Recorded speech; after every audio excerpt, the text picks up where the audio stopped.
चला नमस्कार मैत्रिणींनो. तर सकाळच्या घाई गडबडीमध्ये बघा अशा चपात्या बनवायला लागतात पटापट. आणि बघा चपात्या बनवून झाल्या आणि आपण काय काय बनवणार आहे. सकाळी सकाळी बघा अशी भाजी बनवली डब्यांसाठी. मला कामाला जायला लागतं घाई गडबडीमध्ये आणि बघा ही भाजी बनवली. तर चला नमस्कार, आता मी रेसिपी सांगणार आहे. तर बघा शेवग्याच्या शेंगा घेतल्या, बटाटे घेतले आणि मिठाच्या पाण्यात थोडंसं शिजवायला टाकले. तर बघा थोडंसं मीठ टाकलं. तर इथं मी वाटण बनवून घेते आहे. तर कोथिंबीर घेतली, कांदा घेतला, इकडे आपण लसूण अद्रक सगळं असं मी बारीक आता दळून घेणार आहे. मिक्सरमध्ये बघा असं बारीक करून घ्यायचं हे वाटण. तर सकाळी सकाळी खूप घाई राहते. तर इथं बघा खोबऱ्याचा थोडासा किस होता, तो पण टाकून दिला. इथं मी 2 पळ्या तेल टाकलं आणि आता आपलं वाटण दळलेलं आपण आता इथं चांगलं मस्त परतून घ्यायचं. तर बघा इथं हे टाकून दिलं असं सगळं.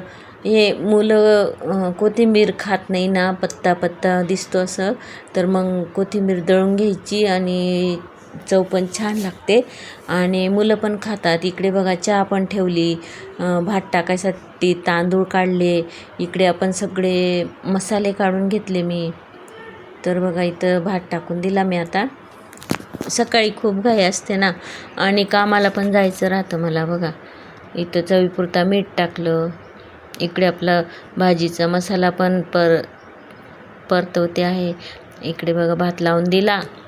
इकडे आपले हे मसाले काढलेले, कांदा लसूण, धना पावडर, जिरा पावडर, हळद, थोडीशी लाल मिरची पावडर, मस्त आता तेल सुटेपर्यंत असं तळून घेतला मसाला आणि थोडं थोडं पाणी टाकून आता आपली ते भाजी पण झालेली आहे. बघा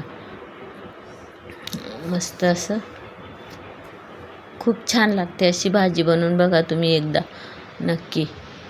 मस्त वाटण वाटून आणि भाजी इतकी भारी लागते ना. हे बघा आता हे आपलं शिजवलेलंच आहे.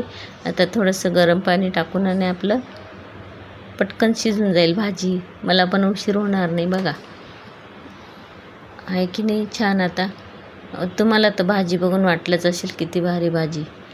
हे बघा आपल्याला घट्ट पातळ जेवढं पाहिजे तेवढं पाणी टाकून द्यायचं आणि थोडंसं आधी टाकलेलं होतं, आता थोडंसंच टाकलं मीठ. हे बघा इकडे आपला भात पण झालेला आहे आता आणि पटापट चपात्या बनवून घेते. 3 डबे लागतात सकाळी सकाळी आणि इथून आता गेली का परत कामावर पण घाई घाई घाई घाई स्वयंपाक बनवायला लागेल. बघा